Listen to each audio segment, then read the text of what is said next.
Hello everybody, it's Twyla Major coming to you with another chapter reading of The Prince's Secret by InMyArmsAgain on fanfiction.net. Chapter 4, The Misery in the Bliss. Down in his personal quarters in the dark, quiet dungeons, Severus leaned on his bathroom sink. His arms supported the weight of his frail body. Being that it was still rather early in the morning, the potions master stood there in his old gray nightshirt. A light sweat was forming on his forehead as he looked into the mirror at his pasty face and hollow eyes. But it was only a matter of minutes before Severus lowered his head to stare down into the sink. He breathed deeply against the slow, nauseating turn that his stomach had made him endure. To say that Severus was a bit queasy was an understatement. Since rising an hour or so before, Severus felt nothing short of ill when he really should have felt rested. He had to reluctantly thank some unseen deity that he had been spared any vomiting, though that didn't stop him from kneeling before the toilet for some time, just in case. This eventually became sitting on the edge of the bathtub and leaning in on himself. And though the nausea did seem to lessen, allowing him to stand, Severus didn't dare leave that bathroom until he had no other choice. Severus groaned as his weary eyes met those of his reflection. Of all mornings that he had to get sick, it had to be the first day of classes. True, Severus wasn't exactly enthused by the prospect of being trapped in a room with good-for-nothing simpletons again, not to mention that he had a morning of well-meant merrymaking from the likes of Dumbledore to dread. The day had every potential to be absolutely miserable. Now that he had to top that off with trying to nurse a case of indigestion. What was worse, getting sick, or the thought of being sick in front of the students and colleagues? Severus took a step back away from the sink, toward the bathroom door, but that suddenly sent the room into a slow whirl. His stomach muscles clenched as he fell to his knees and crawled over to the toilet. He leaned over the porcelain bowl as his breath suddenly began to hitch. His knuckles were white as he gripped the brim. Severus shut his eyes in anticipation of what was to come. But again the wave passed, and Severus' entire body relaxed. Where had this nausea come from and so suddenly? What had he eaten the night before that was causing him such a misfortune? But as much as Severus felt the need to ponder said misfortune, he knew that he had to put such thoughts out of his head. He had enough on his mind that morning as it was. Severus forced himself to his feet, dabbed the sweat from his forehead with a towel, and then went back into his bedchamber. The room was still very dark, save for the one small window which gave way to the unrelenting light of the morning sun. Why did it seem that the sun had chosen to rise much too early that day? There were probably hundreds in the castle who would welcome this, but it was nothing more than a nuisance to the ailing potions master. He really could have used a bit more sleep. Severus rested in a relatively slow pace as to not further agitate his stomach, choosing to sit on the edge of his bed as he pulled on his robes and buttoned up his frock coat. And it was here that he remained until he felt that his rebellious insides would allow him to carry on with his morning. As he left his bedroom, headed for the sitting room that led to the main door, Severus made a mental note to brew an anti-nausea potion if his stomach hadn't settled by nightfall. Alice watched with a smile as his young pupils enjoyed their breakfast, whether it be sluggish from an early rousing or excited to begin his new day. The headmaster's joy was doubled by the quiet, chipper conversations of the teachers around him. To his right, Pomona Sprout was gabbing away with Phileas Flitwick as the little wizard stirred a third spoonful of sugar into his tea. To his left, Minerva McGonagall and Remus Lupin were engrossed in a discussion over their morning copy and a copy of the Daily Prophet. Life looked to be well on the path of returning to the way things should be. In that moment, completely satisfied with where he was, the elderly wizard decided yet again that retirement could wait. He wasn't fazed when he noticed Severus enter through the side door. However, he was a bit taken aback when he looked up to see the potions master's sallow face. He was a sickly white, and he looked as though he hadn't slept in days. Albus followed Severus's black eyes as they traveled up and down the table and came to see that the only available seat was between Minerva and Remus.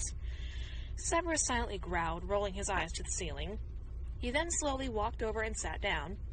Minerva greeted him with a nod of her head, but Remus turned right to him with bright amber eyes. "How are you this morning, Severus?" he asked, reaching for a second helping of scrambled eggs. The overpowering smell threatened to turn Severus' stomach again, causing him to take a breath in hopes of easing it away.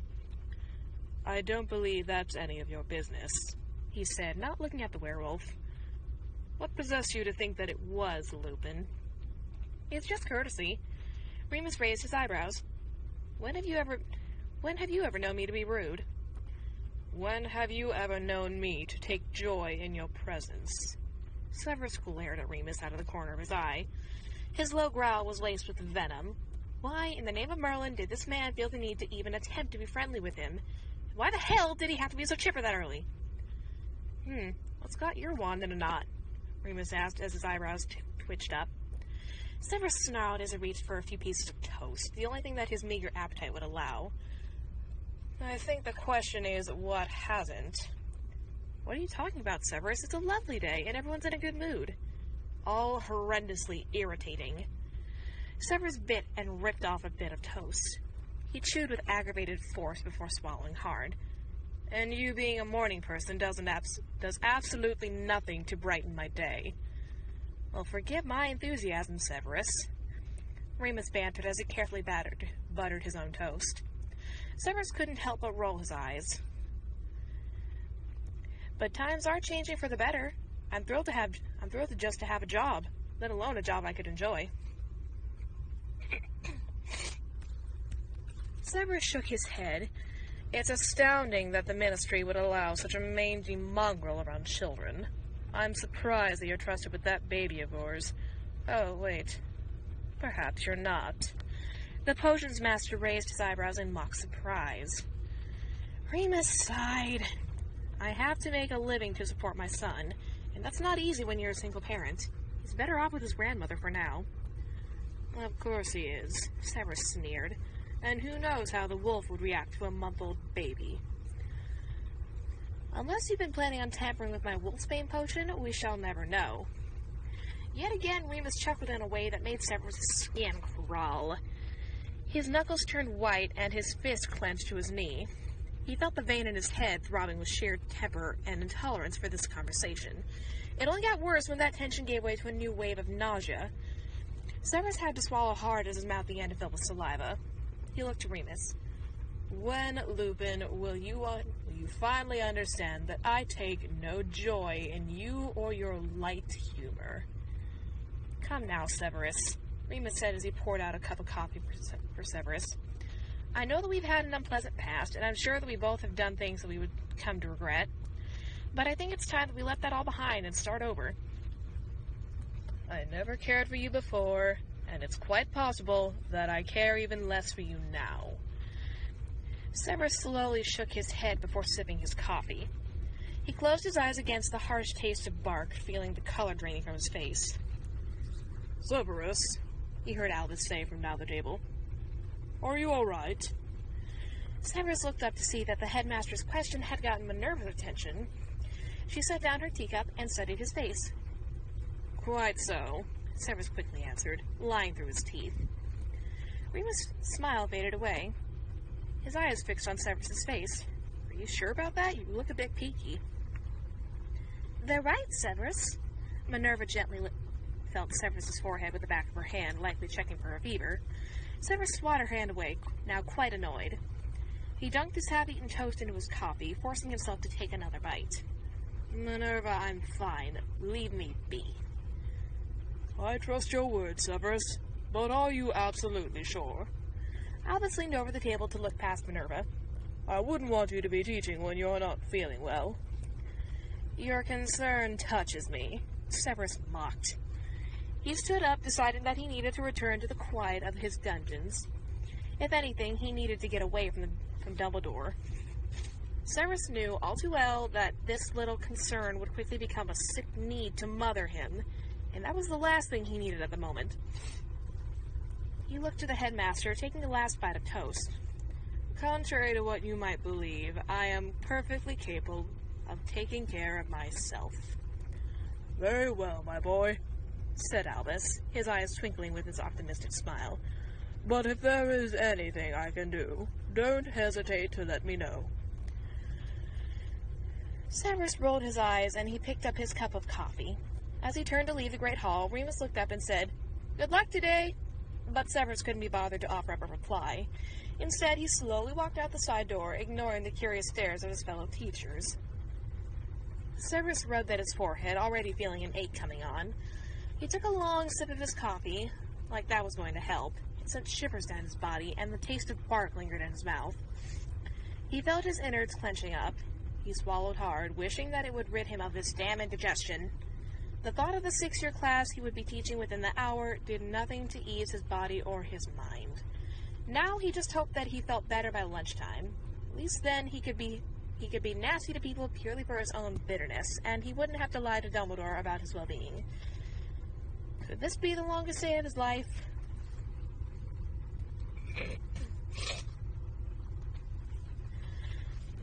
Harry and Ron were among the first of the Gryffindors to arrive at the Great Hall at lunchtime. While some of their younger counterparts were already a bit tuckered out, the 2 young men were quite relaxed. With no elective classes to worry about, they now had the rare privilege of long breaks in between classes. Some called it luck, others chalked it up to being lazy, but neither of them could deny that all that extra free time was more than enticing. Besides, it wasn't like it was crucial to take those extra classes. After all, since when was a newt in arithmetic needed to become an oar? They had barely gotten into their meals when Hermione floated in, a satisfied smile gracing her face. Out of the corner of his eye, Harry could see Ron's face relaxing. No doubt that his being was swelling with masculine pride. The ginger wizard suddenly disappeared under the table and then reappeared on the other side as Hermione settled down. He leaned over to retrieve his plate. Harry quickly glanced his way as Hermione planted a light peck on Ron's lips. It was then that he noticed Rose walking up behind them. She sat down next to him, setting her bag down on the floor. "Oh, isn't that cute?" she said, noticing the couple across from her. Hermione pulled away from Ron and blushed as she reached for a plate of ham sandwiches. "Be careful who you joke with, Rose," said Ron, obviously joking himself. "You could get yourself into trouble." Rose snickered and also picked up a sandwich. "Please, we're allowed to poke fun at friends from time to time." Further evidence of suppressed bitchery. Rose just waved him off. "I'm a catch. Speaking of bitchery, did you see the way Pansy Parkinson was glaring at Hermione in Charms? Bloody hell, if looks could kill, I'd still be alive." Harry couldn't stop himself from spitting out his pumpkin juice, spraying it all across the table.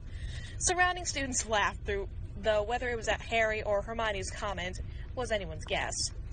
Rose, who was laughing in near hysteria, reached into her robes and pulled out her wand. A swish produced a cloth napkin to sop up the offending liquid. Ron and Hermione lifted up their plates and goblets as to not hinder the quick cleanup. "Hermione, that was brilliant," said Rose. "Did you just make that up?" Hermione couldn't hide her playful smirk as she rolled her eyes to the ceiling. "No doubt about it now. She's a genius." Harry coughed. He brought forth his own wand and bandaged the damp napkin after Rose tossed it aside. For some time, they continued to laugh at Hermione's cheeky remark, but then Rose suddenly turned her head and looked over her shoulder. "Oh, crap, you don't think she heard that, did you?" She was looking toward the Slytherin table. She picked out Pansy sitting with Draco Malfoy a ways down. A sour pout etched into her face. Harry also turned to look. I would say that she looks annoyed, but then again, when has she not looked like that? "Oh, I don't know. Perhaps when she's taking joy in our misfortune." "Speak for yourself," said Ron. Rose arched her eyebrow. For a girl with a gentle face, it had a way of making her look as sly as any fox, and her friends found it rather intriguing. "Oh yeah, like you and Harry don't know what it's like," she said. At least Malfoy looks a bit of a sad sack lately." The former Death Eater in question was currently sitting across from Gregory Goyle, Pansy's face glued to his shoulder. At the moment, he seemed to be more interested in his beef stew than whatever conversation they were having. His face was devoid of any recognizable emotion, and his thin lips barely moved when he spoke. Harry couldn't help but smirk. Rose was right. Malfoy did look quite pathetic compared to his former self, and frankly, it was shocking that he had even been there to begin with. With his tarnished name and shattered dignity, Hogwarts should have been the last place for him to go willingly. And yet there he was. By that point, Harry had long decided that Draco Malfoy was no longer his problem, and he was more than content to ignore him when possible. They were still looking at the three Slytherins when Pansy finally noticed them. She shot them an evil little sneer. Seeing this herself, Rose pretended to shudder as they turned back to Ron and Hermione. Say, did it suddenly get cold in here? Oh, I have had enough of her... I have had enough of her attitude, Hermione growled. Harry cocked his head and said, "A bitch is a bitch, I suppose." She's jealous of us. Rose jumped in her seat as Lavender seemed to... She's jealous of us. Rose jumped in her seat as Lavender seemed to appear out of nowhere with Parvati not far behind. She looked up at them from over her shoulder. That's a bold accusation, Lav, and one that Parkinson wouldn't admit to under an unforgivable. It's probably true, though. Parvati wagged a finger at the red-haired witch. Rose wagged her own finger in return. It doesn't make it any less petty. Will you all just quit? Neville's voice echoed down from where he sat with Dean and Dean and Seamus. She's not worth it. It was words of wisdom from the modest Longbottom. The girls rather reluctantly dropped the subject with one last quick glance at the Slytherin table. But before Lavender and Parvati could sit, they caught sight of Hermione and Ron. Lavender's lips seemed to suddenly take on the appearance of a straight line as she tossed her locks of blonde hair behind her shoulder. Rose got her attention by snapping her fingers. When Lavender looked down at her, she pointed down the table, silently reminding her friend that it was best that the girls keep their distance. Lavender seemed to get the message and led Parvati away, settling down at a comfortable distance to listen in on their housemates. "So, Rose, what did you think of that Professor Wicker?" Hermione asked. "I like her," said Rose, picking at her chips. "She's a nice lady, and she seems to be a good teacher." You say that like Muggle Studies is a difficult class," Harry teased. He knew that Muggle Studies had been Rose's best and favorite class for nearly her entire school career. "Well, Potter, it can be to the generally thick and chronically ignorant." Rose suddenly motioned to Goyle, and Harry briefly thought that she was looking out of the corner of her blue eye at one Seamus Finnegan. Hermione softly cleared her throat. She doesn't follow the same teaching style as Professor Burbage, does she?" Rose frowned. "No, not really. But then again, Professor Burbage was not easily replaced." Hermione offered an apologetic and reverent pause in honor of the murdered teacher. Harry and Ron also chose not to speak. Charity Burbage left behind many loved ones, and Rose was counted among the students she befriended and inspired. The woman helped put Rose on a path to a career, and out of the respect for the mentoring friendship, they all thought that it was wise to not openly speak of it in her presence. Rose shook her head almost like she was shaking off the conversation. "Yes, well, she will be missed," she said. "Life goes on." "Say, Rose." Dean leaned over the table to look at her. "I've been meaning to ask, what goes on in Newt-level Muggle Studies? I mean, you're the only one of us left in the class. Enlighten us a bit." Rose shrugged. She was getting a bit bored with satisfying the curiosities of her fellow Gryffindors about the oh-so-mysterious world of Hogwarts Cupcakes class. "If I knew for sure, I'd tell you. I've heard a few rumors about driving and firearms, but I don't believe any of it." Yeah, like they'd want to take the risk of Peeves getting a hold of a gun. Dean laughed as he reached for a handful of chips. Rose raised her eyebrows with an amused smile. "Oh shit, I didn't even think of that." "Why? What could happen?" asked Neville. Rose, along with Harry, Hermione, and Dean, turned to him, the same horrible image that seemed to flash through their minds at the same time. "You don't want to know," they warned together. "It still seems like a waste of bloody time to me," said Ron, referring to the Muggle Studies. Well, maybe if you can just muster up enough Muggle sensitivity, then perhaps you would think differently," It occurred to Rose that that might have been the wrong thing to say when she saw a certain look of utter irritation in Hermione's eyes. Suddenly feeling the burn of a protective girlfriend, she tried to defuse the situation before her brilliant friend could add her opinion. You know, my mom thinks that it's such a bizarre class. She can't seem to stop herself from asking me why I keep taking it year after year. Well, she's a muggle, of course she would think that, Harry asked before he chomped down on a sandwich. The conversation turned to relative small talk, interrupted by sparse eating. Harry was made to endure an onslaught of inquiries as to when the Quidditch trials would be. Everything from people shouting above the hum of voices to little notes traveling down the table to his plate. The number of times he repeated his answer of "I don't know yet" was rather absurd. Much to Hermione's annoyance, Rose got caught up in the gossip with Lavender and Parvati as she flipped through her regular copy of Witch Weekly. Quill in hand, she marked off an item here or there in the shopping section, all magnificent but much too expensive, as she listened to Lavender's high voice go on about her growing interest in Justin Finch Fletchley. "He's just the perfect gentleman," she smiled. "I mean, he opens the door for me, and did you see him carry my books and charms for me?" "Mm-hmm." She nodded as she drew a star next to a picture of a charming green jacket. "Do you think that means something?" Lavender's eyes lit up as she leaned her elbows on the table and rested her chin on her hands. "It seems to me that he fancies you, Lavender. You don't need me to tell you that." "Or me," Parvati added with a certain shake of her head. Rose noticed Hermione roll her eyes and struggled to hold in her laughter. Lavender continued to giggle to herself, prompting Hermione to mime a wretch. But before Rose could try to stop the foolishness, Lavender stood up and gathered her things. She explained to the girls that Justin had promised to meet her in the courtyard after lunch, and then bid them goodbye. She dashed off through the doors. "I stand by what I said yesterday. Those two will be snogging in a month," said Rose, making the others laugh. "Hey, does anyone remember what we've got next class?" Ron asked, having not memorized his schedule and apparently too lazy to pull it out of his bag. Seamus yanked his timetable out of his trouser pocket and looked down the crumpled parchment. His face fell. "Oh, hell. We've all got potions next," he groaned. Quite a few joined him.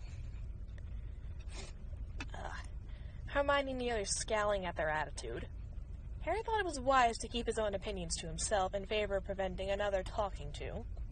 Beside him, Rose simply went back to picking out clothes she wished she could have. Beside her, Neville was shaking his head. "It isn't fair. I get accepted to the Aura training program. I decide to take potions again to get ahead, and then I find out that Snape's teaching it again? It just isn't fair." Aw, Neville, you still can't be that afraid of him," Harry teased. "Shut up, Harry. You saw him last night. He didn't look any less intimidating." "We won't know until you get here, will you?" "Won't know until you get there, will you?" suggested Hermione. "I don't know, Hermione," said Seamus. "I've been asking around, and it doesn't sound too good." "What do you mean?" asked Rose, nibbling on a ketchup-covered chip. "Word around the school is that Snape is far worse than he ever was before." Seamus stopped talking. Seamus stopped to practically inhale half a sausage and chewed rapidly. "I heard he took 15 points from some Ravenclaw just for sneezing during his lecture. And look how much Hufflepuff has lost already." A quick look at the 4 house hourglasses showed that half of the amber stones of Hufflepuff had gone since that morning. Harry suddenly found himself with a slight sinking feeling in the pit of his stomach. "Oh, please, that can't all be from him," said Rose, prompting a nod from Hermione. "Are you talking about Professor Snape?" Luna had suddenly appeared behind Neville and Rose. Rose suddenly looked up with wrinkled eyebrows, while Neville smiled. Luna leaned down and gave him a little kiss before settling down next to him. Harry noticed that Rose did not look very amused to be squashed between him and Neville, so he courteously shifted down the bench, giving her room to breathe. "Oh, Luna, you already had Snape this morning," said Hermione, reaching for her goblet of pumpkin juice. She took a meager sip. "What happened in your class?" "Ah, yes. Professor Snape was quite grumpy this morning." Luna's bright eyes fell to the tabletop. Rather unfortunate, actually. The lesson was quite intriguing, but he seemed to spend half his time making sure that we all stayed in line. I wonder what could have gotten Snape so irritated so early in the day.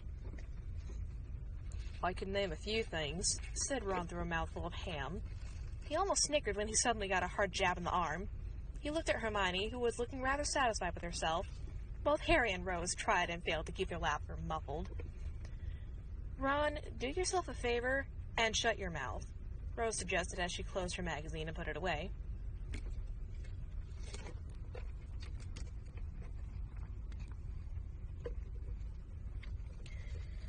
Severus sat behind his desk in his office, watching the clock with intent as it approached the 2 o'clock hour. With every minute that ticked by, he could feel an immense tension burning up in his head. He ran his fingers through his greasy black hair as he cradled his head in his hands. Potion's master groaned when pain and aching in his head receded. Though that morning's indigestion had faded away, Severus certainly didn't feel any better. If this stress headache wasn't bad enough, it was made so much worse by Severus's sheer exhaustion. It was as though he had not gotten a wink of sleep that night before, and when he remembered that he had 2 more classes ahead of him, Severus could only imagine how tired he would be by the time he stumbled to bed. The thought of collapsing to the floor raced through his mind. Naturally, his discomfort had caused Severus's mood to take a turn for the worst. His little spat with Lupin had only been the first of many that day. The rapid and almost comical loss of house points was largely his doing, but Severus had a justifiable reason for every last one. He had been attempting to work on a poor night's sleep and an upset stomach. He felt awful enough without the children there. So every time a student stepped out of line, even in the slightest, it was enough to spike his agitation and send him over the edge. They could call it outlandish all they wanted. It didn't matter. The only person Severus could give a flying fuck about was himself. Outside in the hallway, Severus could already hear the voices of what surely was his combined class of 7th years. No doubt that they were gossiping about him and the horror stories they had been hearing. The mere thought made his head pound, causing him to massage his temples. To say that he wasn't looking forward to this class would be a ridiculous understatement. After all, not only was he trapped in a room with Potter and the rest of his dream team, but he was also going to be forced to teach a great number of students who definitely did not deserve to be there. He had taken a quick look at the roster while at lunch and was appalled. Longbottom? Finnegan? Had Minerva completely lost her mind to actually allow these poor simpletons into his most advanced class, and for no better reason than the politics of it all? It was a catastrophe in the making. And when it came to the 7th years, as Severus had come to learn over time, they all eventually became one of only 2 things. They were either overly ambitious or criminally lazy. Severus's eyes traveled down the accursed roster again, already expecting one or the other out of every single one of the brats. He could have wagered the deed to his house on the probability of Potter or Weasley succumbing to so-called 7th syndrome.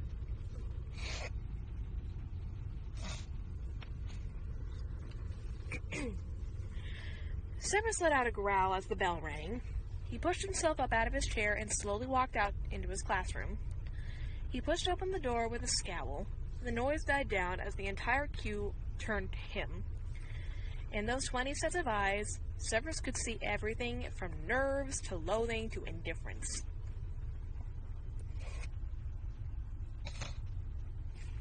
He motioned for them to come inside. He then stalked up to the front of the room and took his place behind his desk. The students began to file in, and Snape watched as... The students began to file in, and Snape watched as they chose their seats. Potter and Weasley were sitting together in the middle of the room. Like that was a huge surprise. To the right, Granger was sitting with the Beckett girl. Snape noticed that Draco Malfoy had taken a seat at the far end of the room. He looked at the boy and greeted him with a quick nod. Draco did the same, with what could have been taken as a half-assed smile. The blonde's short attention was then drawn away as Pansy Parkinson sat next to him, reaching for his hand underneath the desk. Once they had all taken their seats, Severus looked out on his oldest crop of students with a menacing glare. Just looking at them increased the pain in his head. Potter especially was probably doing a number on his blood pressure. He felt the vein in his temple throbbing again. He waited a few moments before he finally began speaking. So here we are, gathered together again for, of all bloody classes, advanced potions. If any of you had taken the headmaster's speech to heart last night, you would all be grateful to even be down here. And yet I'm quite sure that a fair few of you that could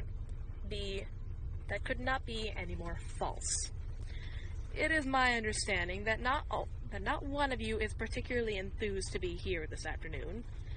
His black eyes drifted over every young face, watching their eyes nervously shift from side to side.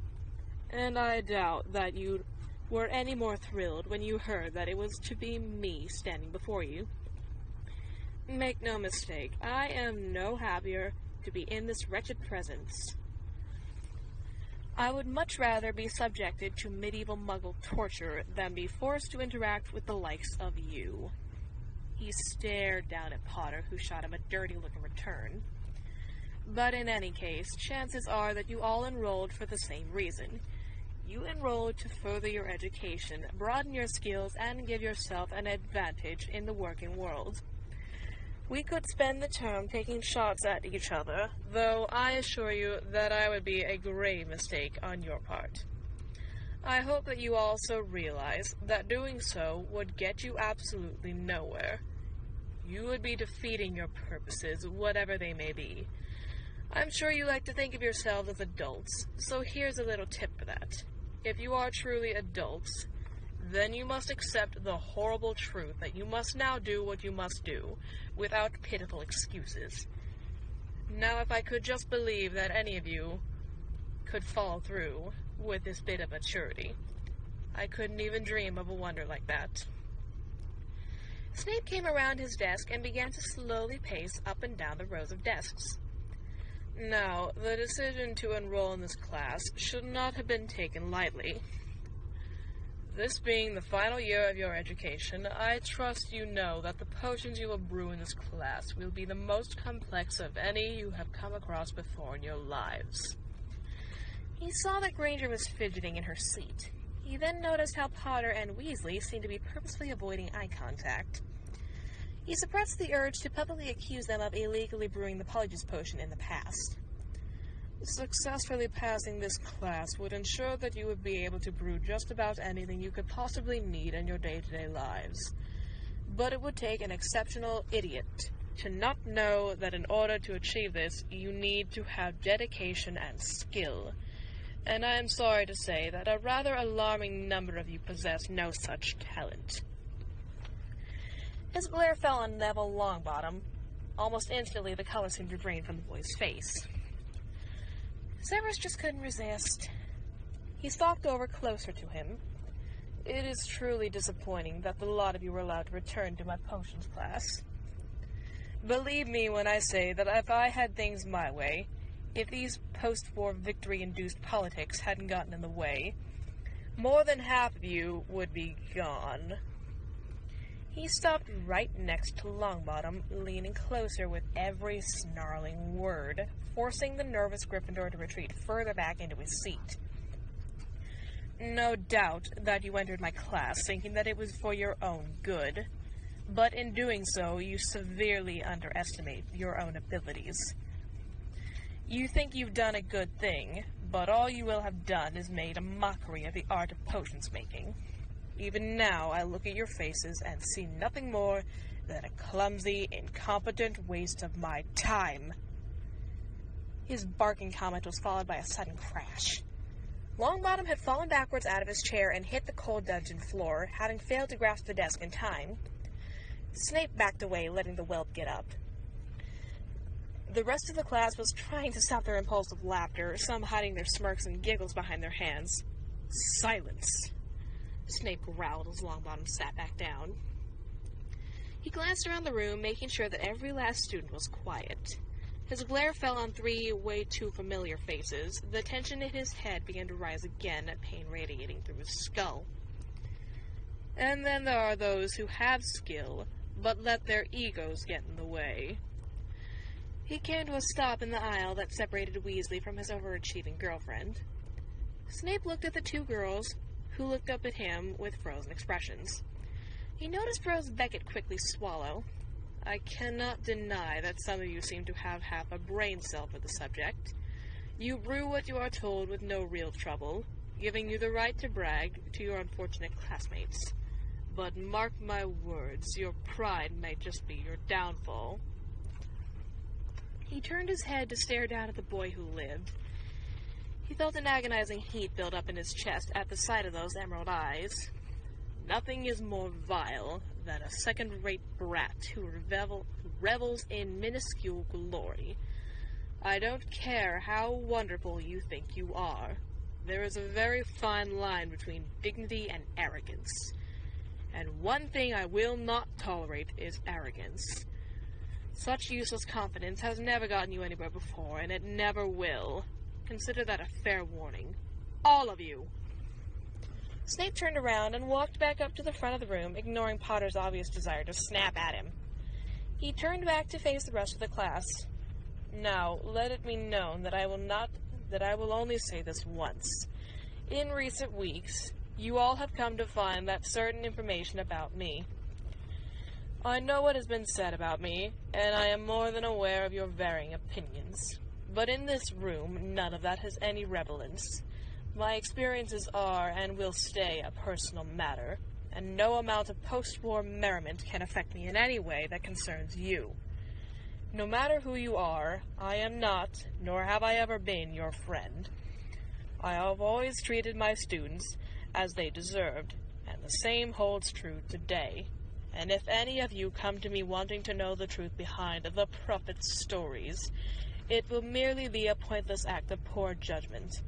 You will find that you will have only wasted time and house points. If you want a war story, your man is right there. He pointed at Potter, turning all eyes on him. The boy ran his hand over his messy hair as though he wanted to flatten it over his glasses, further obscuring his green eyes. The potions master stood before his class in silence. His head was pounding once again, and he almost struggled to breathe past the tension and burning in his chest. He felt worse now than he had before the class started. It was as though Snape was a ticking time bomb, ready to explode at the first foolish cheek. And for his own sake, Snape hoped that Potter had enough sense to stay good and quiet. He took a moment to try and calm himself down before he turned to the board.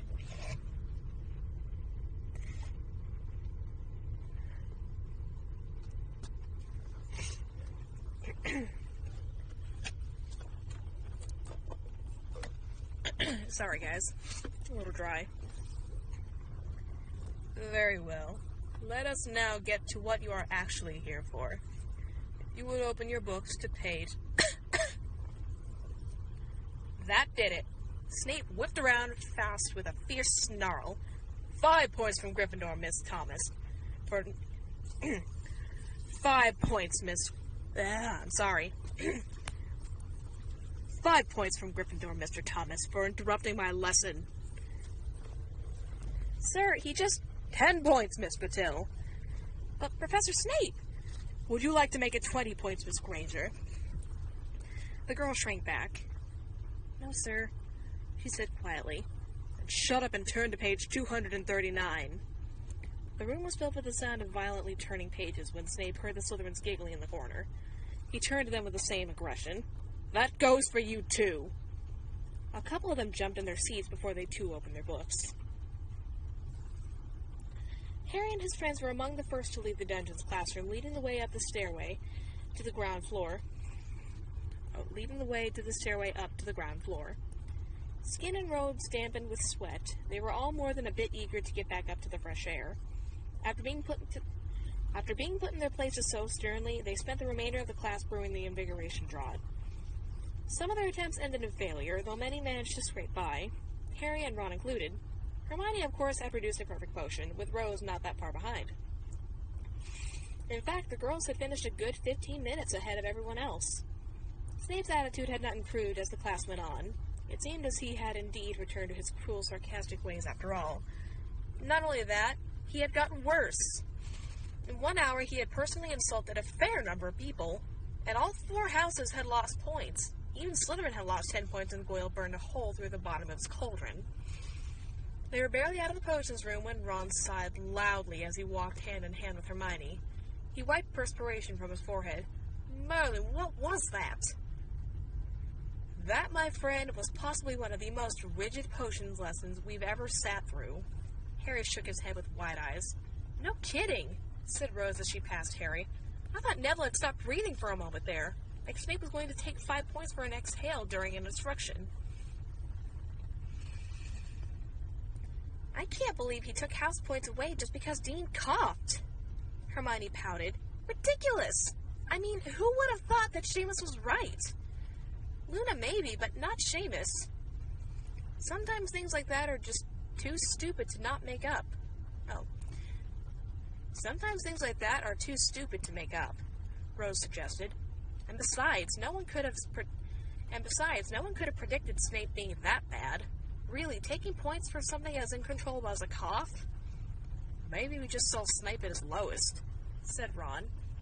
Oh, I beg to differ, Harry sighed. Seamus and Dean came up behind the little group. So he's a changed man, is he? The Irishman said to Hermione as he passed by. Hermione groaned. All right, perhaps I was wrong. She swiped a hand through the air as her classmates dashed down the hall. Perhaps? Ron laughed, pulling her in close to his body. All right! Hermione barked out for everyone to hear so she wouldn't be made to repeat herself. I was wrong and you were right. Are you happy now? Ron wrinkled his eyebrows. I don't know. Is there a right answer to that question? Well, either way, we're still screwed. Harry rolled his eyes to the ceiling as he nodded in Rose's direction. The Ginger Witch smiled and shrugged in agreement. Ah, Harry, she said. Now comes the part where we all buck up, bite our tongues, and deal with it. I can do that, said Harry. But if you ask me, Snape should buck up and pull that stick out of his arse. Yeah, mate, Ron agreed. If he keeps it up like that, nobody will have a chance to ask up. Oh, Ron, don't be silly, Hermione playfully scolded. I'm with her on that one, Weasley, said Rose. Harry, what is about women that makes them agree about everything? The little group laughed among themselves as they climbed the steps up to the ground floor. Thank you guys for listening to The Prince's Secret, Chapter 3. If you like the content or the recording, please feel free to leave a like and subscribe to my channel, as well as leaving a comment down below saying that you would like more. Thank you for listening.